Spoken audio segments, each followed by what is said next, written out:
ആയത്ത് ഇങ്ങനെ നോക്കുക, അതിന്റെ ഉള്ളിൽ അള്ളാഹു നിക്ഷേപിച്ചിട്ടുള്ള സംഗതികളെ കുറിച്ച് അറിയാതെ പോവാ, എന്നിട്ട് വിവരക്കേട് ആദർശമാക്കി മാറ്റുക.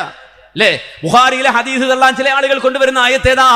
വഖാല അൽ-ളാലിമൂന ഇൻ തത്തബിഊന ഇല്ലാ റജുലൻ മസ്ഹൂറാ. ആയത്ത് ഇങ്ങനെ വെക്കാണ്, കണ്ടില്ല ആയത്തിൽ എന്ത്? വഖാല അൽ-ളാലിമൂന ഇൻ തത്തബിഊന ഇല്ലാ റജുലൻ മസ്ഹൂറാ. മസ്ഹൂറായ നബിയെയാണ് അവർ പിൻപറ്റുന്നത്, മസ്ഹൂറായ ഒരാളെയാണ് അവർ പിൻപറ്റുന്നത്, സിഹർ ബാധിച്ച ഒരാളെയാണ് പിൻപറ്റുന്നത് എന്ന് ളാലിമീങ്ങൾ പറയുന്നത് കണ്ടില്ലയോ? വഖാല അൽ-ളാലിമൂന, അക്രമികൾ പറയുന്നു, ഇൻ തത്തബിഊന, നിങ്ങൾ പിൻപറ്റുന്നില്ല, ഇല്ലാ റജുലൻ മസ്ഹൂറാ, സിഹർ ബാധിച്ച ഒരു മനുഷ്യനെയല്ലാതെ നിങ്ങൾ പിൻപറ്റുന്നില്ലെന്ന് അക്രമികൾ പറയുന്നു. ആയത്ത് ഇങ്ങനെ സൂറത്തുൽ ഫുർഖാൻ നമ്പറിട്ട് കൊടുക്കുക, ചിന്തിച്ചു വെക്കുക. എന്നിട്ട് എന്താ ലാഹിർ നോക്കിയാ അങ്ങോട്ട് നോക്ക്, അതേ സിഹർ അള്ളാഹുവിന്റെ റസൂലിനെ ബാധിച്ച മസ്ഹൂറാണെന്ന് പറയുന്നവൻ അക്രമി എന്നല്ലേ ഖുർആൻ പറഞ്ഞത്. ലാഹിർ നോക്കിയിട്ട് അർത്ഥം വെക്കാണ്. എന്നിട്ട് എന്താ അവന്റെ ആവശ്യം?